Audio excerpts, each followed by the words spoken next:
შემეცნებით საგანმანათლებლო პროექტი რადიო კინო სადდება სტუდია კოცის ბაზაზე. პროექტის ხელმძღვანელი კობა ცხაკაია.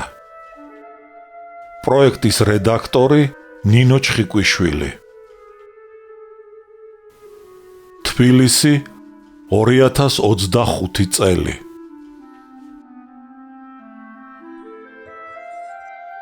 ალექსანდრე ქუთათელი, პირისპირ, რომანი 2 ტომად და 4 წიგნად.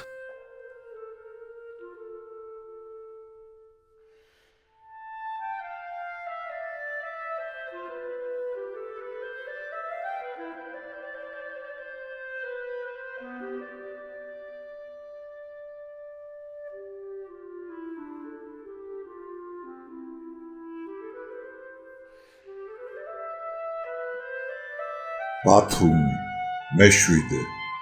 ნაწილი 1. ბათუმში ქართული ჯარის ნაწილებმა აღიარეს საბჭოთა ხელისუფლება და დაამარცხეს თურქები, რომლებიც ქალაქის აღებას ცდილობდნენ. ჟლობა. ბათუმის საპატიმროში ძალზე ჭედვა იყო. თითოეულ პატარა საკანში 50-60-მდე პატიმარი მოათავსეს. ორსართულიან ტახტებზე იატაკზე კაცი კაცს მართლაც თავზე აწვა. ჭუჭყისა და ცუდი კვების გამო მუცლის ტიფი და სხვა ავადმყოფობა გავრცელდა. პატიმართა შორის კორნელი მხეიძეც აღმოჩნდა. ბათუმის საპატიმროში მოთავსებული კომუნისტები საქმის კურსში იყვნენ. მათ ჯერ კიდევ ქუთაისში შეიტყვეს მთავრობის ჯარებმა, რომ თბილისი დატოვეს. მთავრობის განკარგულებაში მცირერიცხოვანი ძალები რჩებოდნენ. საქართველოს რევოლუციურმა კომიტეტმა, რომელიც თბილისში 25 თებერვალს ჩავიდა და ძალაუფლება ხელში აიღო, ყოფილ მთავრობას წინადადება მისცა. უაზრო სისხლისღვრის თავიდან ასაშორებლად დაუყოვნებლივ შეეწყვიტა საომარი მოქმედებები. იმ ჯარისკაცებს და ოფიცრებს, რომლებიც იარაღს დაყრიდნენ და ტყვედ დანებდებოდნენ, ახალი ხელისუფლება ხელშეუხებლობას შეჰპირდა. მიუხედავად იმისა, რომ თითქმის მთელ საქართველოში საბჭოთა ხელისუფლება დამყარდა, მენშევიკური მთავრობა მაინც განაგრძობდა ომს. უარს ამბობდა რევოლუციურ კომიტეტთან მოლაპარაკებაზე სამხედრო მოქმედებების შეწყვეტის შესახებ. ეს რამიშვილის ახალი გეგმით აიხსნებოდა. მას სურდა საბჭოთა რუსეთსა და თურქეთს შორის ბათუმის გამო ომი გამოეწვია. მენშევიკების ბელადებმა იცოდნენ, რომ ქემალისტებს შორის გაჩნდა ძლიერ რეაქციული დაჯგუფება, რომელიც თურქეთს ანტანტის სახელმწიფოსთან შეთანხმებისაკენ და საბჭოეთთან განხეთქილებისაკენ ეზიდებოდა. ერთ-ერთი ლიდერი ამ დაჯგუფებისა, რომლის ცენტრს არზრუმი წარმოადგენდა, კავკასიის საზღვარზე დაბანაკებული თურქეთის ჯარების სარდალი ქიაზიმ ყარაბექიშ ფაშა იყო. ერთ დროს სომხეთის წინააღმდეგ სამხედრო ავანტიურის მომწყობი, იგი საქართველოს წინააღმდეგ ახლა უფრო ფართო და საშიშ ავანტიურას ამზადებდა. თურქეთის მთავრობის თავმჯდომარემ მუსტაფა ქემალ ფაშამ არზრუმის ავანტიურისტების მიმტაცებლური გეგმის წინააღმდეგ გადაჭრით გაილაშქრა. ჩვენ ანგარიში უნდა გაუწიოთ საბჭოთა რუსეთს, რომელსაც არ ასურს თურქეთის ჯარებმა სამხედრო მოქმედებანი აწარმოონ კავკასიაში, განაცხადა მან ეროვნულ კრებაზე. მიუხედავად ქემალის ამ განცხადებისა, მემარჯვენე ქემალისტებმა ხელი არ აიღეს თავის განზრახვაზე. ქარაბექირ ფაშამ გადაწყვიტა საქართველოში მომხდარი ამბებით ესარგებლნა. თავისი აგენტების მეშვეობით და ამერიკის შეერთებული შტატების, ინგლისისა და საფრანგეთის წარმომადგენლების დახმარებით იგი ჟორდანია რამიშვილის მთავრობასთან მოლაპარაკებას შეუდგა. მასთან დადებული საიდუმლო შეთანხმების თანახმად თურქების ჯარების დახმარების საფასურში საქართველო უთმობდა თურქეთს გარდა მის მიერ უკვე დაკავებული ტერიტორიისა ბათუმის ოლქსაც. რაც შეეხება ბათუმს, არწმუნებდა რამიშვილის სარდლობას და დამფუძნებელი კრების დეპუტატებს. თურქეთის ჯარები ქალაქს დროებით დაიკავებენ და მერმე დაუყოვნებლივ დაცლიან მას, როდესაც საქართველოში ბოლშევიკური საფრთხე გაივლის. 5 მარტს ბათუმში თურქეთის ჯარების შტაბის უფროსი თალაათ ბეი ჩავიდა და ქართული ჯარების სარდალს მოსთხოვა დახმარება აღმოეჩინა მისთვის 5000 ასკერის დაბინავებისა და სურსათ სანოვაგით მათ მომარაგების საქმეში. თელაათ ბეიმ სთხოვა აგრეთვე მათ ეცნობებინათ, როდის დაიწყებოდა თურქეთის სარდლობისათვის ბათუმის ციხე-სიმაგრის გადაცემა.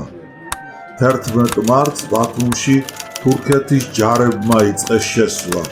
ისინი მოათავსეს ბარცხანის ყაზარმებში, რომლებიც მანამდე სახალხო გვარდიელებს ეკავათ.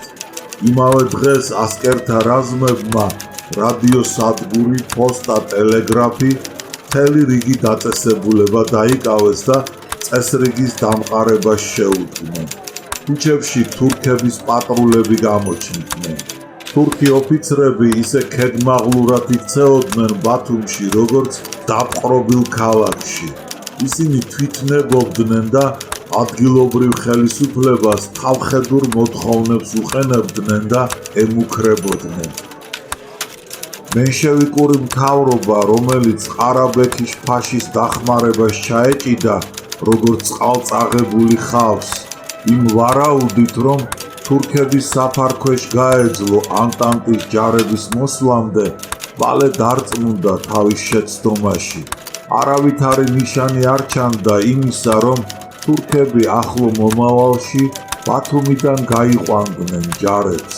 პირიქით, ქარაბექირ ფაშა ყოველ საშუალებას მიმართავდა იმისათვის, რომ ბათუმში საფუძვლიანად დამკვიდრებულიყო. მასთან მთავრობის მოლაპარაკების ცდა უშედეგოდ დამთავრდა. ბათუმში თურქების ახალი ჯარების შემოსვლა გრძელდებოდა. ქიაზიმ ყარაბექირ ფაშამ ქართული ჯარების განიარაღება და ბათუმის ციხე ფორტებზე დაპატრონება განიზრახა. თალაათ ბეგმა ციხის კომენდანტს ფორტების ჩაბარება მოსთხოვა. მხოლოდ მაშინ ჟორდანიას მოთხოვნით მთავრობამ შეადგინა და გაგზავნა ქუთაისში დელეგაცია საქართველოს რევოლუციურ კომიტეტთან მოსალაპარაკებლად.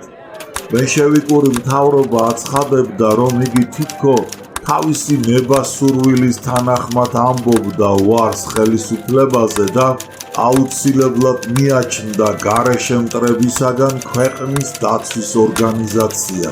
მაგრამ ამავე დროს იგი სრულიად არაფერს არ ამბობდა იმის გამო, რომ ქართული მიწაწყლის საგრძნობი ნაწილი, მასთან ბათუმიც, თურქებმა მისი დასტურით და თანხმობით დაიკავეს. მენშევიკები ჯერ კიდევ არ ჰკარგავდნენ იმედს, რომ ანტანტის დიდი სახელმწიფოები შეპირებულ დახმარებას აღმოუჩენდნენ. საპატიმრო ღელავდა, საშინელი ხმებით იკვებებოდა. ამბობდნენ, პატიმრებს კონსტანტინოპოლში გზავნიან, პარტიის ხელმძღვანელებს კი ნავით შუა ზღვაში შეაცურებენ და იქ დახოცავენ. ღამით შავი ზღვის ბატარეის მახლობლად გაშლილ მინდვრიდან თოფის სროლა მოისმოდა. იქ სამხედრო საველე სასამართლოს დადგენილებით პოლიტიკური დამნაშავენი, დეზერტირები მიყავდათ და ხრეთდნენ. შავი მშფოთვარე დღეები დაუდგათ ბათუმის ციხეში პატიმრებს. პატიმრები ციხიდან ღამით გაჰყავდათ. ჯალათი საკანის კარს დერეფნიდან მოადგებოდა. კარში გამოჭრილ აწია სარკმლის ფარს ასწევდა, ზედ ბაგეს მიადებდა, დასახრეტი პატიმრების გვარის პირველ ასოს დაიძახებდა. ამის გამო პატიმრები ღამით ძილფხიზლობდნენ, ხოლო დღისით კი იძინებდნენ. ამ ღამითაც მოადგა კარს შეჩვენებული ჯალათი. პაწია სარკმლის ფარი ასწია, ზედ ბაგე მიადო და ასო ქ დაიძახა. ამ საკანში ასო ქ-ზე ორი პატიმრის, სერგო ქავთარაძისა და ნიკო ქურდაძის გვარი იწყებოდა. ორთავეს თავზარი დაეცა. ცოტა ხნის მერმე ქურდაძე გონს მოვიდა და თავში იმედის ნაპერწკალმა გაუველვა. იქნებ ქავთარაძეს ეძახიან და არა მე. ასევე ანგარიშობდა ქავთარაძეს. სიცოცხლის შენარჩუნების წყურვილით, შიშითა და სულმოკლეობით გამოწვეული ის უკეთური აზრი მერმე სიკვდილის დღემდე სტანჯავდა მათ. ჯალათმა ქავთარაძეს დერეფანში გამოსვლა უბრძანა. მეგობრებთან, ფილიპე მახარაძესთან, მამია ორახელაშვილთან, მალაქია ტოროშელიძესთან, თენგიზ ჟღენთთან, მეძმარიაშვილთან და სხვებთან გამომშვიდობებისა და ვაივაგლახის მერმე ქავთარაძე დარაჯების თანხლებით ციხის კანტორაში წაიყვანეს. ახლა აღარ ეჭვებოდა დასახრეტად რომ მიხავდათ, მაგრამ კანტორაში სამხედრო მინისტრი გრიგოლ გიორგაძე ელოდებოდა, რომელსაც როგორც ვექილს უფრო იცნობდნენ ვიდრე სამხედრო მინისტრს. ქავთარაძეც კარგად იცნობდა მას. თქვენ როგორც ხედავ, იუსტიციის პროფესია ჯალათის ხელობაზე გაგიცვლიათ, გრცხვენოდეთ. ძლივს გაცრა კბილებში სიტყვები ქავთარაძემ და ბაგეს ზიზღით მოეკუმა. ღმერთო ჩემო, რას ამბობ, სერგო, გაუკვირდა გიორგაძეს. მე და ჯალათი? მაშ რა გნებავთ? რისთვის გამომათრიეთ ამ შვაღამით საკნიდან? რად გამომიძახეთ? ბატონ ნოეს სურს თქვენი ნახვა. რომელ ნოეს? ჟორდანიას. ქავთარაძე მოულოდნელობისაგან დაიბნა. თუ ეს პროვოკაციაა და მე დამხრიტეს, თქვენ პასუხს აგებთ. არა, მართალს მოგახსენებთ, ბავშვებს გეფიცებით. ჟორდანია გეძახით მოსალაპარაკებლად. იმაგრამ მე ხომ ძევალი ვარ. მაგას ახლა მნიშვნელობა არა აქვს. ქავთარაძე ბნელი ქუჩით აზიზეის მოედანზე მიიყვანეს. აქ რკინიგზის ხაზზე თავრობის ჯავშნიანი მატარებელი იდგა. ქავთარაძე მკრთალად განათებულ ვაგონში შევიდა. მან ტყავის სავარძელში მჯდარი თეთრ წვერა მოხუცი შეამჩნია. მოხუცი ნოე ჟორდანია იყო. მას კრაველის ქუდი ეხურა, შავი პალტო ეცვა და წელქვეით მუხლებზე შალი შემოეხვია. იქვე მინისტრები და სახალხო გვარდიის მთავარი შტაბის წევრები ისხდნენ და იდგნენ. პრეზიდენტი ქავთარაძეს თავდაჭერით მიესალმა. სარკმელთან მის პირდაპირ დაჯდომა შესთავაზა და ჭაღარა წვერზე ხელი გადაისვა. მე მოგიწვიეთ თქვენ იმისათვის, დაიწყო მან სულიერად დაცემული კაცის დახშული ხმით, რომ მანამდე სანამ ჩვენ საქართველოს დროებით დავტოვებთ, მოგელაპარაკოთ. ჟორდანიამ პაუზა გააკეთა. თავი მიიბრუნა და სარკმელს მიაშტერდა. სარკმელს ღამის წყდიადი მოსწოლოდა. ვაგონში სამარისებული სიჩუმე დამკვიდრდა. პრეზიდენტმა ისევ ქავთარაძეზე გადაიტანა თავისი შუქჩამქრალი, უვნებო, მოცისფერო თვალები და განაგრძო. ჩვენ იძულებული ვართ დროებით დავტოვოთ საქართველო. მიუხედავად იმისა, რომ საჯავახოს ფრონტზე 15,000 მებრძოლი გვყავს, წინააღმდეგობის გაწევა უაზრო იქნებოდა. დიდ რუსეთთან ომი პატარა საქართველოს ძალღონეს აღემატება. რუსეთი ძალადობის გზას დაადგა, მაგრამ ქვეყანა ჩალით როდიად დახურული. რუსეთი პასუხს აგებს დეიურე საქვეყნოდ ცნობილ დამოუკიდებელ საქართველოზე ამ უმსგავსო უპრეცედენტო თავდასხმისა და მისი დაპყრობის გამო. ეს თავდასხმა და დაპყრობა არ გახლავთ, შეედავა პრეზიდენტს ქავთარაძე. ეს აჯანყებული ქართველი მშრომელი ხალხისადმი ხელის გაწოდება და დახმარებაა. არავითარი აჯანყება, არაცალა აზრის დამთავრება ჟორდანიამ. ქართველი ხალხი არ აჯანყებულა.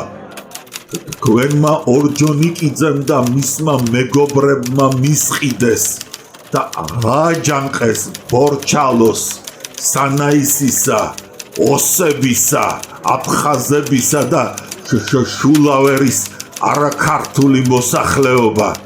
თავს დაგვესხენ სომხეთი და მერმე საბჭოთა ჯარები შემოგვასიეს.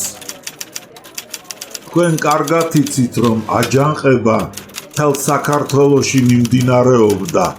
ისევ შეედავა ქავთარაძე. საბჭოთა ჯარი არაპირებდა გამოლაშქრებას. საბჭოთა ქვეყანას, მის წითელ ჯარს აჯანყებულმა ქართველმა მშრომელმა ხალხმა მიმართა, რომ იგი დახმარებოდა მას არაადამიანური ჩაგვრისა და იმპერიალისტური უღლის გადაგდებისათვის მიმართულ უთანასწორო ბრძოლაში. ეს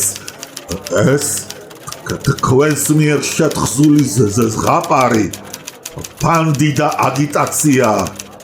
აგიტაციისათვის კი ახლა ჩვენ არ გვცხელა, მოუჭრა ჟორდანიამ.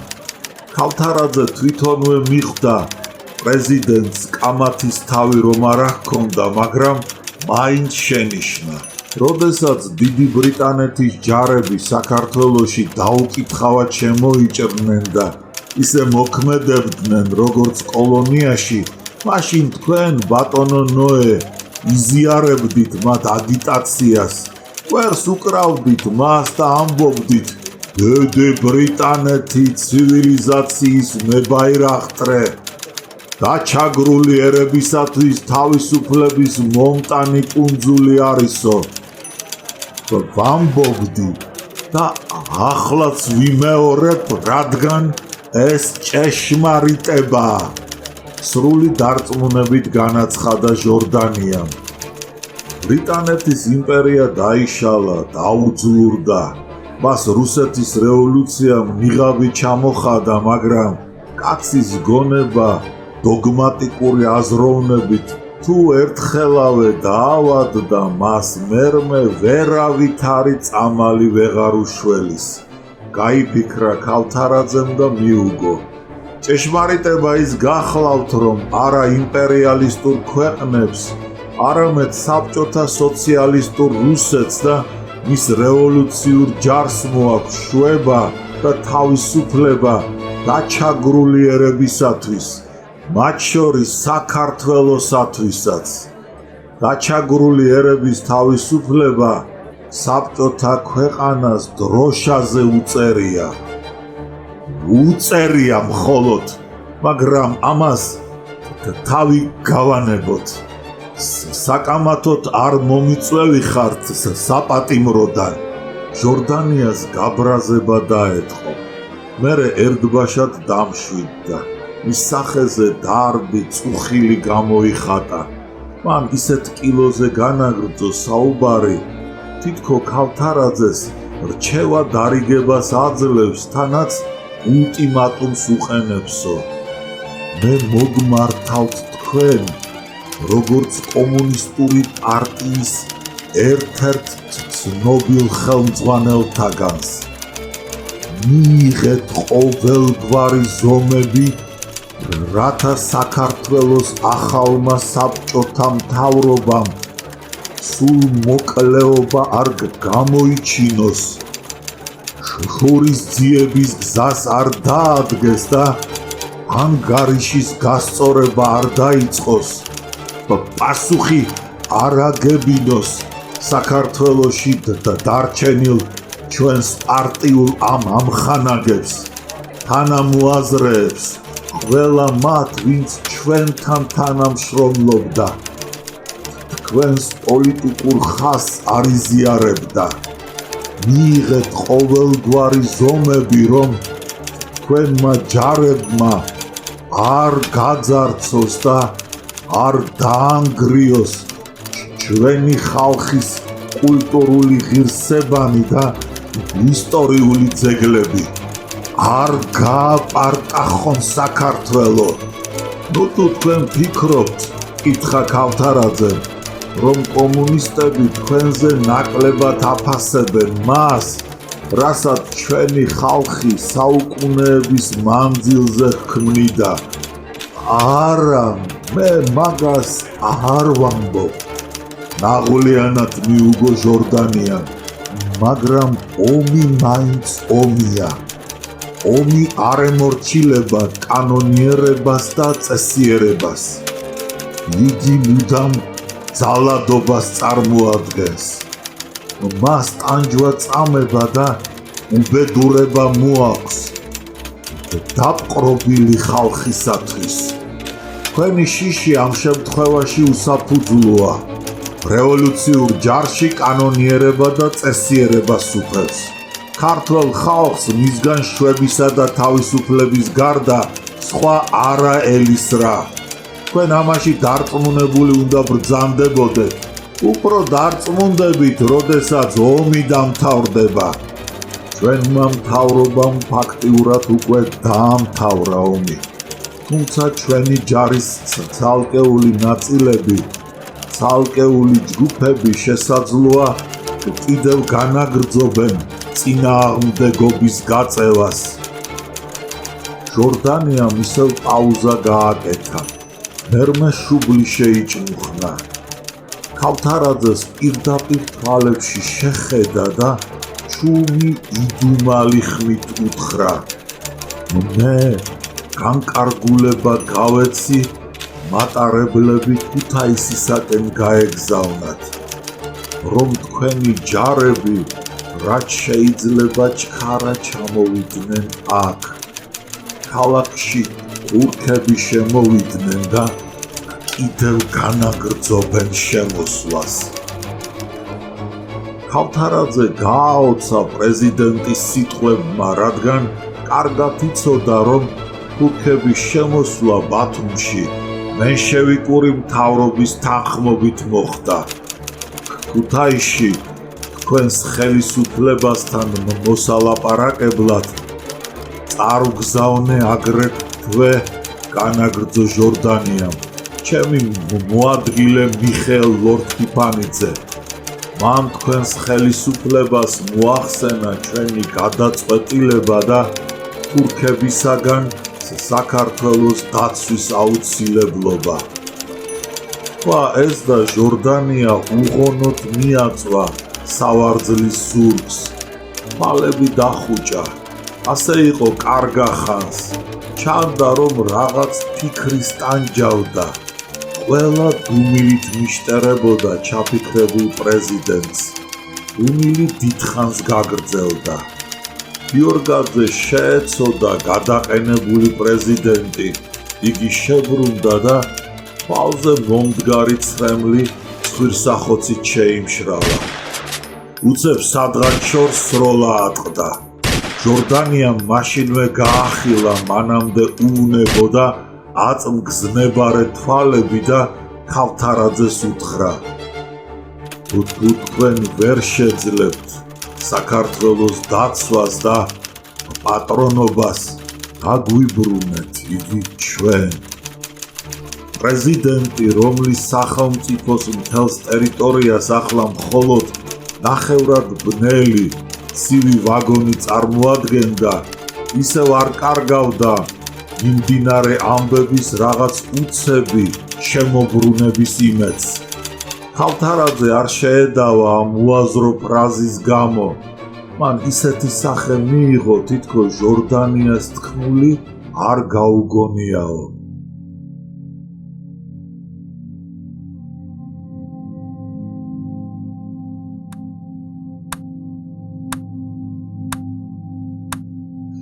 ბათუმის ციხეში მოთავსებულ პატიმრებს კავშირი ჰქონდათ დაჭერილი გარესამყაროსთან. ისინი ინფორმირებული იყვნენ საქართველოში მიმდინარე ამბებით. ქავთარაძემ სერგო ორჯონიკიძეს სახელზე მოსული ქართული კომუნისტებისადმი ლენინის სადირექტივო წერილის შინაარსიც კი იცოდა.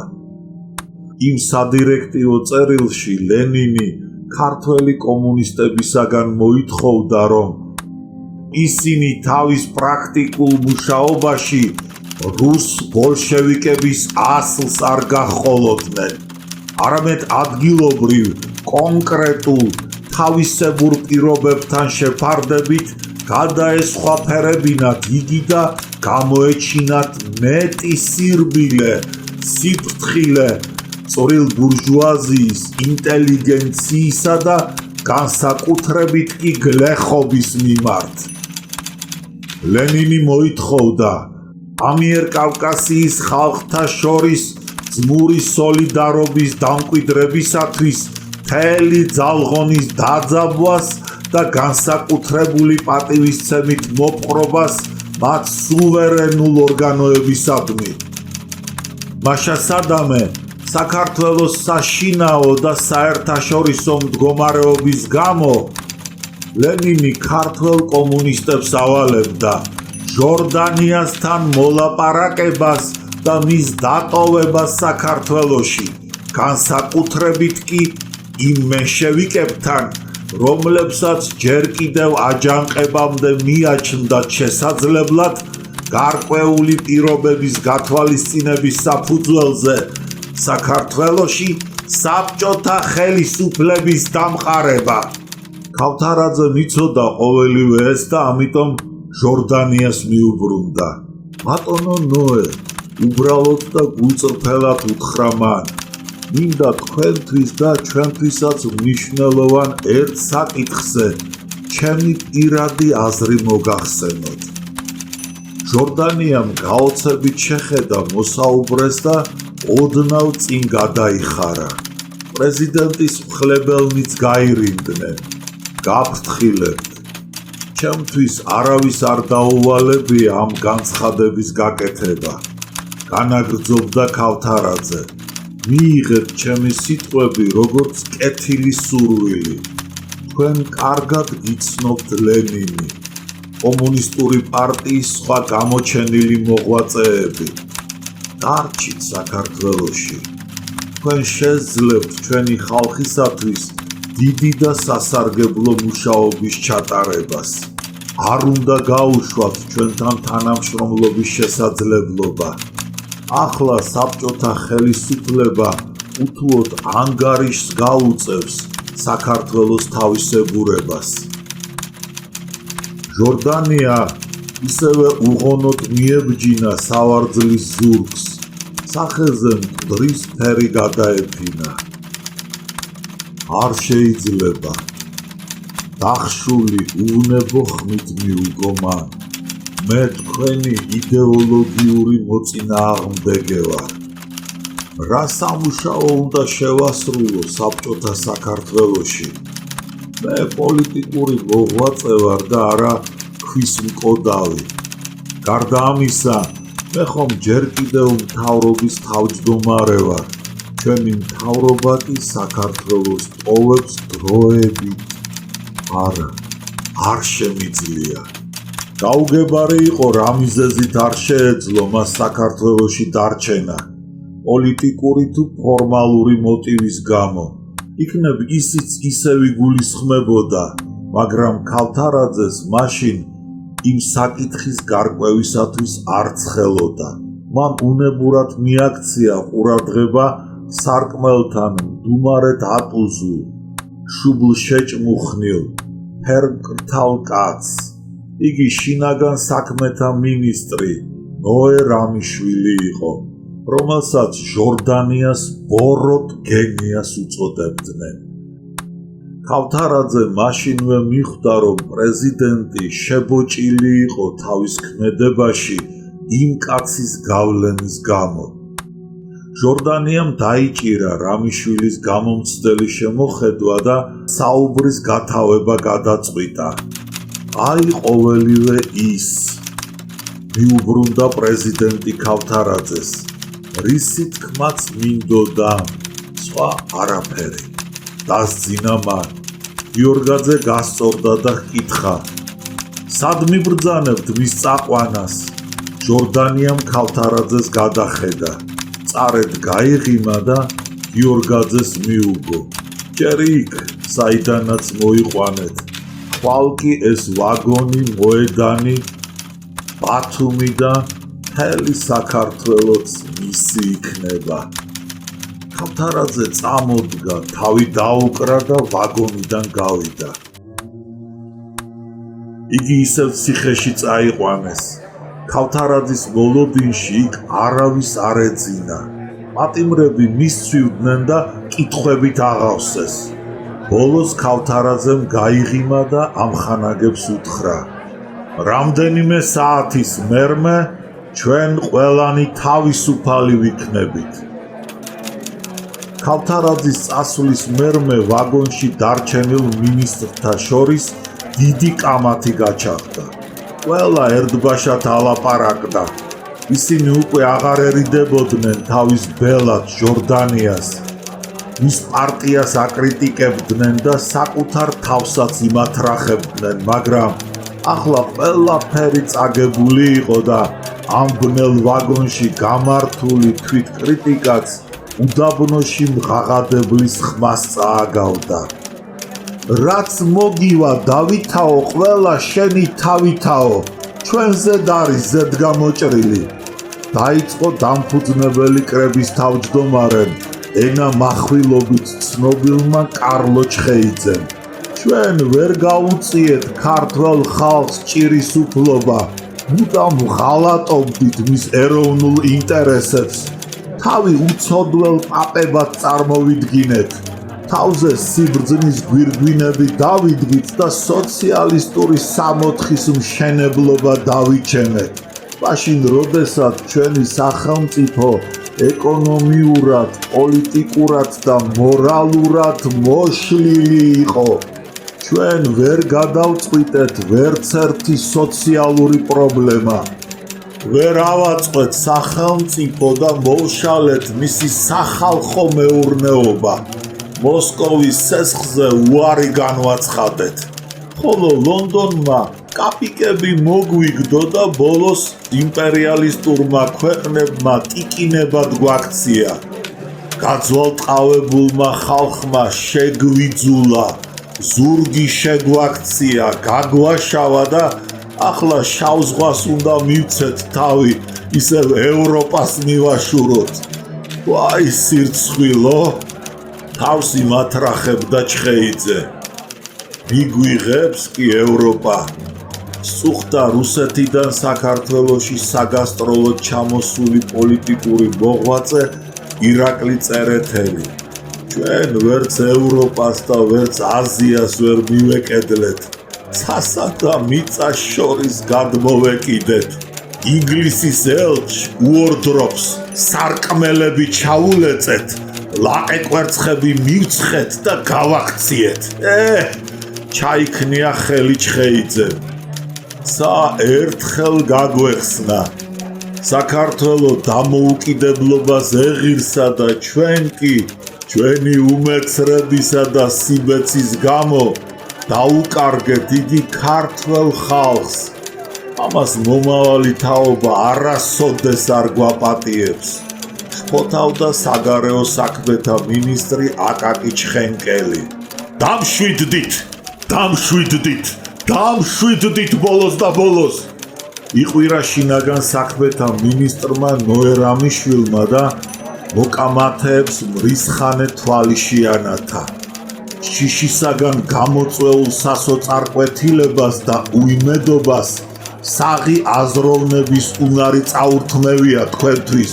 გონს მოდით. საბჭოთა ქვეყანას დიდი დღე არ უწერია. იგი სულ მალე ხუხულასავით დაინგრევა და მაშინ ჩვენ ისევ დავბრუნდებით ევროპიდან საქართველოში. დარწმუნებული ბრძანდებოდეთ, იმ ძველ შეცდომებს აღარ გავიმეორებთ. მეორე ინტერნაციონალის ლიდერებს არ ვარბენინებთ ჩვენში, არც წითელ დროშებს გამოვფენთ ევროპელთა დასაფრთხობად. მაშინ მოგცემენ სესხს. მეურნეობას ავაყვავებთ. ჩინებულ ჯარსაც შევქმნით და კომუნისტები და მათი წითელი არმია ცხვირს ვეღარ შემოჰყოფს საქართველოში. ამის გარანტიას მე ვიძლევი. მიუხედავად საქართველოს და რევოლუციის მოღალატე კაცის ამ პათეტიკური და იმედიანი განცხადებისა, ჟორდანია ისევ მდუმარეთ სასოწარკვეთილი, ცოცხალ მკვდარი იჯდა ბნელი ვაგონის სავარძელზე. თითქო მუხლებზე შალმი ფენილი, გაფიქრებული და სნეული მოხუცი თავის აღსასრულის წუთს მოელისო. მინისტრებმა მოკრძალებით შეხედეს პრეზიდენტს და შეკრთნენ, დადუნდნენ.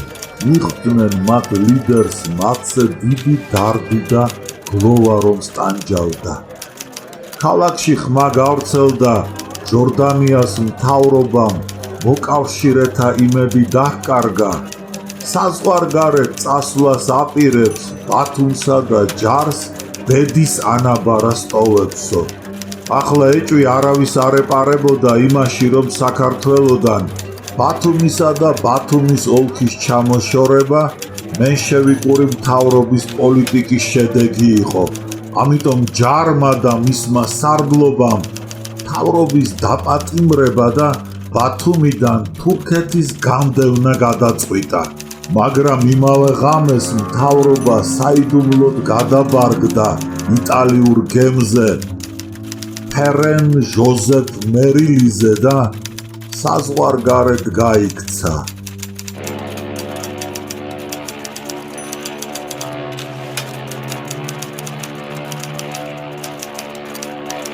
17 მარტს ქალაქს უკვე პატრონი არ ახავდა. საპატიმროც კი მიტოვებული აღმოჩნდა დარაჯების მიერ და პატიმრებმა დააგდეს იგი. სხვებთან ერთად კორნელიც ციხის გარეთ აღმოჩნდა. იგი თავის ძმასთან სტეფანესთან გიმნაზიის დირექტორთან მივიდა. აქ მან გაიგო, რომ ესტატე მაყაშვილი თავისი ოჯახითურთ ბათუმში იყო ჩამოსული, რომ ისინი კუკურის და მარიკას მამის გიზო ზარანდიას ბინაში ცხოვრობდნენ. ომი ყველას წაგებულად მიაჩნდა. ანტანტის დიდი ქვეყნების დახმარებას არავინ აღარ ელოდა. ყოფილ მინისტრებს, სენატორებს, ნაციონალურ პარტიების ლიდერებს, დამფუძნებელი კრების დეპუტატებს, მრეწველებს, დიდ საქმოსნებს, ვაჭრებს, ყველას ერთი ფიქრი ჰქონდა. ბათუმიდან როგორმე საზღვარგარეთ გასულიყო. მაყაშვილებსაც საზღვარგარეთ გაქცევა აწუხებდათ. მათ კონსტანტინოპოლში და აქედან საფრანგეთში წასვლა გადაწყვიტეს. მიუხედავად იმისა, რომ კორნელისა და ნინოს შორის დიდი ზღვარი გაჩნდა, იგი ქალთან შეხვედრის იმედს მაინც არ ჰკარგავდა და ისევ სწამდა, რომ ძველი სიყვარულის აღდგენა შესაძლებელი გახდებოდა. ახლა, როდესაც ნინო საზღვარგარეთ წასვლას აპირებდა და მასთან სამუდამოდ განშორება ფაქტად უნდა ქცეულიყო, მის გულში მიყუჟული ძველი სიყვარული ისევ პირვანდელი ძალით აღენთო.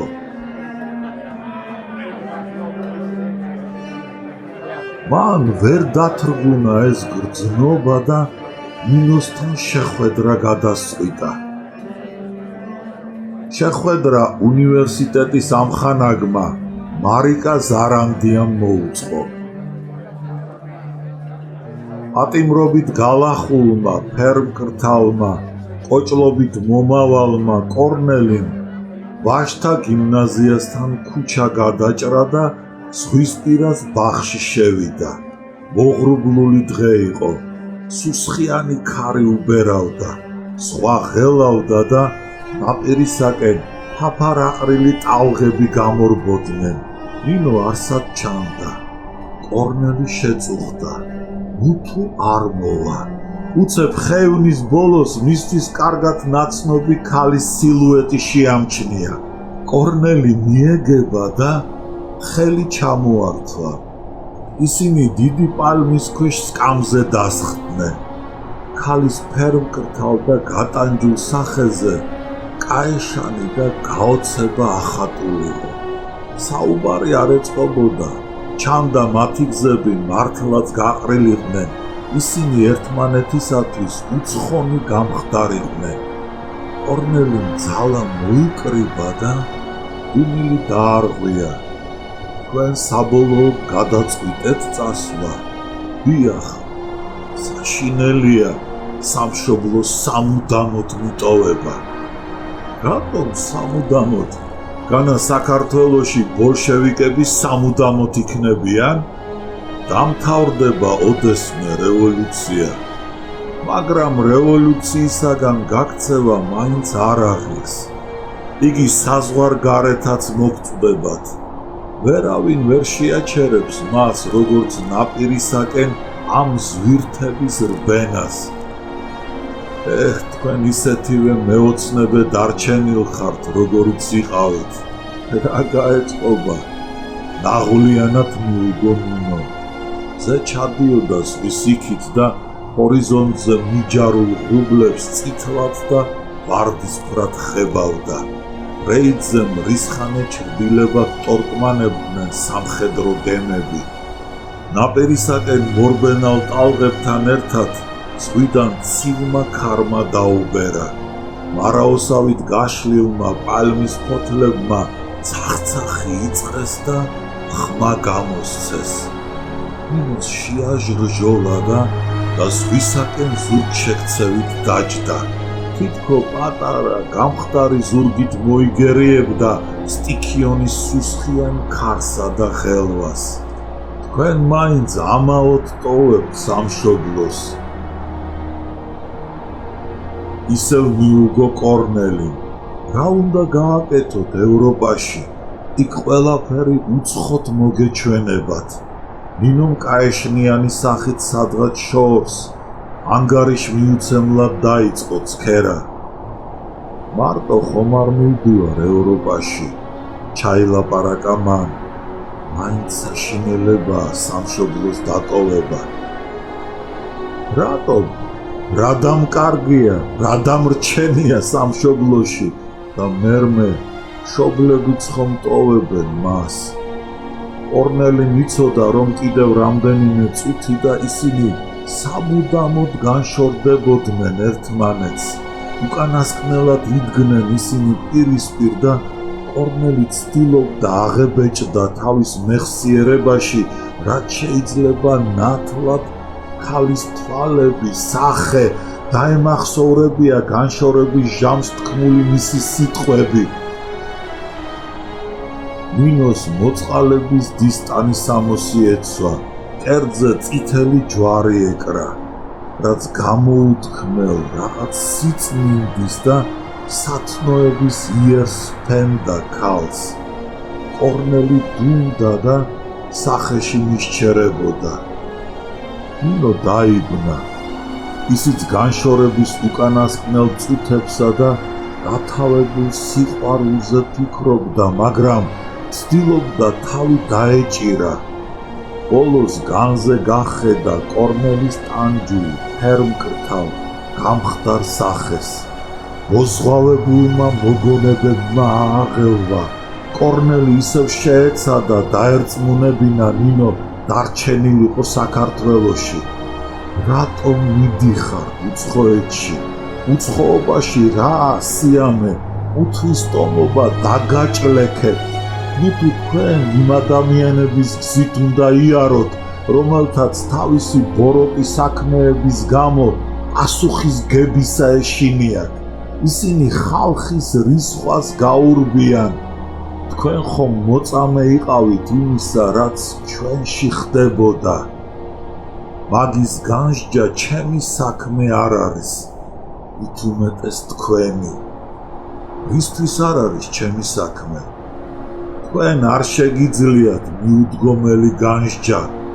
თქვენ ბოლშევიკი ხართ. მერე რა? ბოლშევიკები ქართველი ხალხის მოძულე, სამშობლოს მტრები არიან. ვინ მოგახსენათ, რომ ბოლშევიკებს სამშობლო არ უყვართო? ვინ მოსწამლა ასე თქვენი გონება?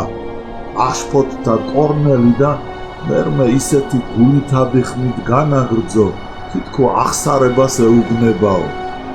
სამშობლოს გარეშე ცხოვრება, სამშობლოს გარეშე ჰაერით სუნთქვა მე არ შემიძლია. რაც შეეხება ჩემს ბოლშევიკობას, ეს აიხსნება იმით, რომ მე რევოლუცია და პროგრესი წამს რევოლუციას მშრომელთათვის, დაჩაგრული ერებისათვის, მათ შორის საქართველოსათვისაც თავისუფლება და ბედნიერება მოაქვს.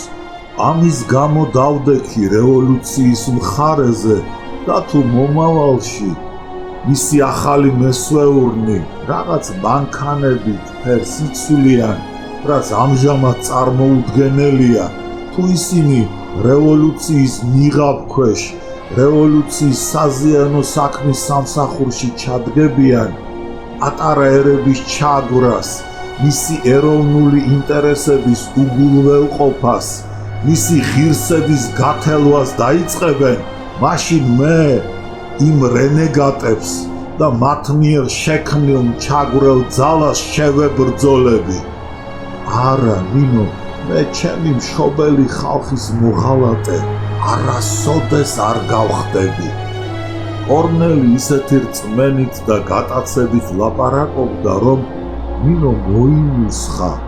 შეწუხებულმა და დაბნეულმა ქალმა ისევ ამოიოხრა. მეთო ჩემო, რა ბედის წერა მოიწია ჩემ თავს. ამ დროს მთების კალთებზე თოფის სროლა ატყდა. კორნელი მაშინვე გამოიცნო თურქული შაშხანისათვის დამახასიათებელი ორმაგი გასროლის ხმა. თურქები ისვრია, აუხსნა კორნელი. უნდათ ხელში ჩაიგდონ ბათუმი. ამბობენ, ქალაქი თურქებს გაქცეულმა მთავრობამ გადასცაო. ეგ არა მჯერა. ასეთი ხალხისაგან მურაფერი ნუ გაგიკვირდებათ. რეიდზე მდგარი სამხედრო გემების კოშკურებზე და ბანებზე ვარსკვლავებივით აღენთნენ ნათურები. გემიდან სასულე ორკესტრის შორეული ხმა შემოესმათ კორნელის და ნინოს. თითქოს კოლონიებში თარეშ შეჩვეულ ამერიკელ, ინგლისელ და ფრანგ მეზღვაურებს არაფრად არ მიაჩნდათ მათ სამშობლოდან შორს, რომელიღაც პატარა ქალაქში ქართველ და თურქ ჯარისკაცებს შორის ატეხილი ბრძოლა და ისევ ჩვეულებრივ თავის ცხოვრებას, გემზე გამართულ ღრეობას, ცეკვა თამაშს, სიმღერასა და მუსიკის დაკვრას განაგრძობენო. ეს უცხოელების ჩვეულებრივი თვალთმაქცობა იყო. თოფის სროლა მოისმოდა ახლა არა მარტო მთებში განლაგებული ფორტებიდან, არამედ ქალაქშიც. იგი გახშირდა. აქ-იქ ტყვია მქვევებიც აკაკამდა. ხალხმა ბაღი, ქუჩები დატოვა, გაიქცა და სახლებს მიაშურა. თურქებს ბათუმის აღება გადაუწყვეტიათ, მაგრამ ჩვენი ჯარები წინააღმდეგობას უწევენ, განაცხადა კორნელი. ნინოს მკლავში ხელი ჩაშჭიდა და ბაღიდან გაიყვანა. ისინი ზარანდიას სახლის პატარა ეზოს ჭიშკარს მიადგნენ. მშვიდობით, უთხრა ნინომ კორნელის, ხელი გაუწოდა და უცნაურად დააკვირდა. ახვამდის, ისურვებთ ბედნიერებას.